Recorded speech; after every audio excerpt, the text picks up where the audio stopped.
Hello and welcome to this video. Thank you so much for tuning in. Today we will be discussing England versus Iceland in the Nations League, a preview and my prediction for the game. Thank you so much for tuning in. If you do enjoy this video, I'd love a like on the video and subscribe, of course, if you are new.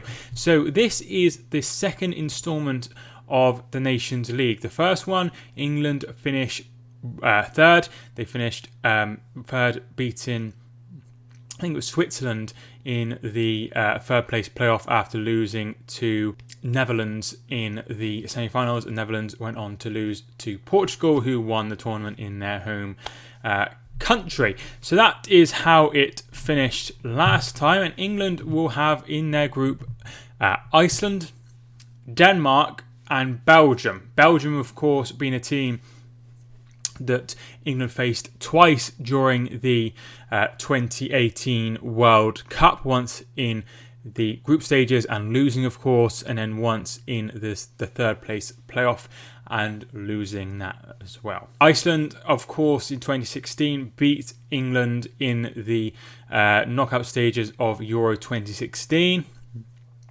So they are a team that we're very familiar with in recent years, and also Denmark are in the group as well. So I think it's a fairly tough group, but England should be aiming to finish in first or second place.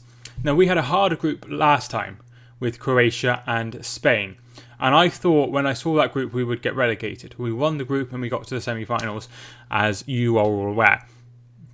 So I feel that this is an easier group, but Belgium are a really good side. There certainly shouldn't be any relegation for England. There should just be at least consolidation, if not qualifying for the Nation League finals, which would be really good once again. But Belgium are in the way of that. But if you look around the other groups, Netherlands and Italy are in the Group 1 with Bosnia and Poland. This one's a really hard group. Portugal, France, Sweden and Croatia. That's quite a difficult group. And then Group 4 is Switzerland, Spain, Ukraine and Germany.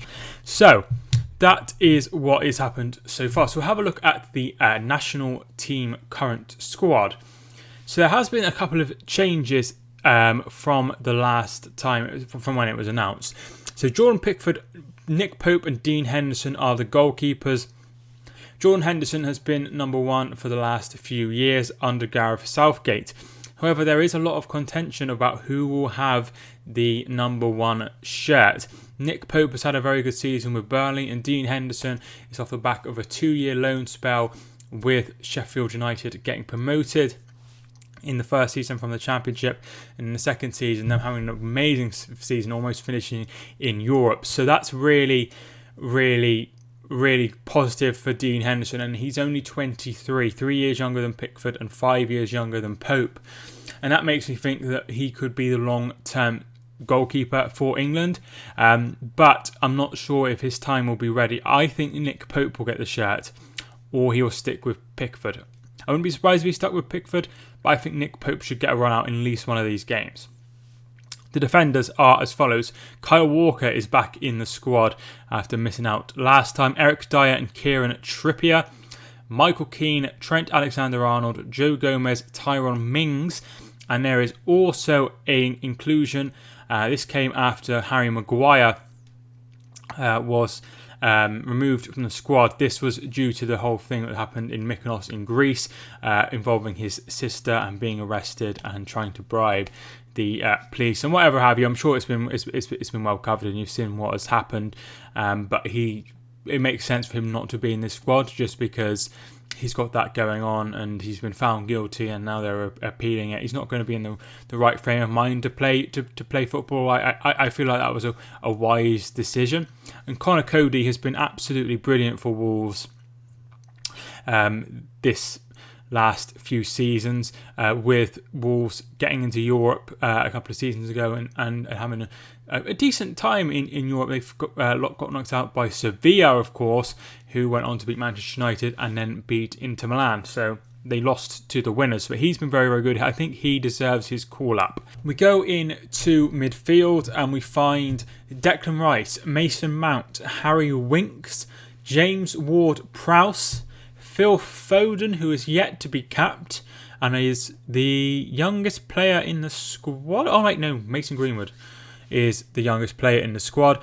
Ainsley Maitland-Niles, now he was one of the players that was brought in alongside Connor Cody after Harry Maguire was removed from the squad. Another uncapped player is Calvin Phillips from Leeds. So Phillips has been spending his whole career in the Championship until they got promoted a couple of months ago into the Premier League.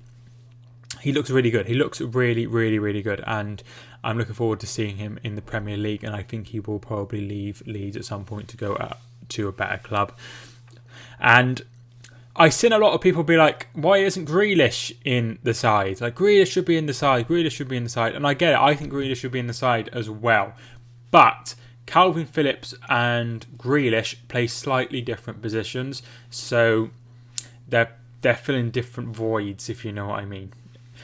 So I think that he should be in the squad, but Calvin Phillips is in the squad for different reasons than Jack Grealish.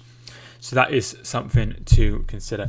And then the forwards then, Raheem Sterling, of course, the most capped player in the whole entire squad, which is very interesting. Harry Kane is next, the highest goal scorer in the squad, of course, with 32 England goals and the captain of England.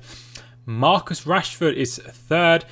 Jadon Sancho, of course, Tammy Abraham, Danny Ings, and as previously mentioned, Mason Greenwood is also in the squad. So that's the squad. I'm fairly happy with the squad. I think there's a few issues to sort out, and it'll be interesting to see how he plays. Will he bring in a different goalkeeper, or will he stick with Jordan Pickford? So we have played Iceland twice in history. The first one was in 2004 in the summer, getting ready for the Euros, and England beat Iceland 6-1. Then we didn't play each other for another 12 years. And then, another 12 years, and it was the Iceland game that we previously mentioned, where Iceland won 2-1 and advanced in the Euros. That was under Hodgson. So that was the last time these two sides met.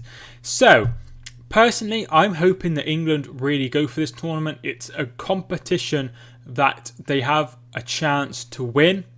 You think about the World Cup, we've obviously got teams from all over the world, particularly South America. Everybody wants to win the World Cup.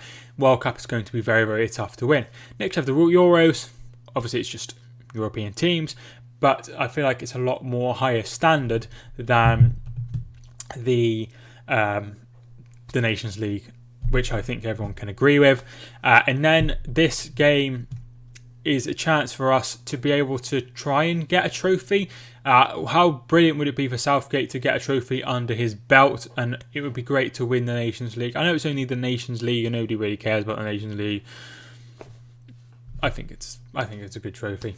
So I like to win it because I haven't won anything in my lifetime. So I would like to see us progress in this. So the fixtures are as follows.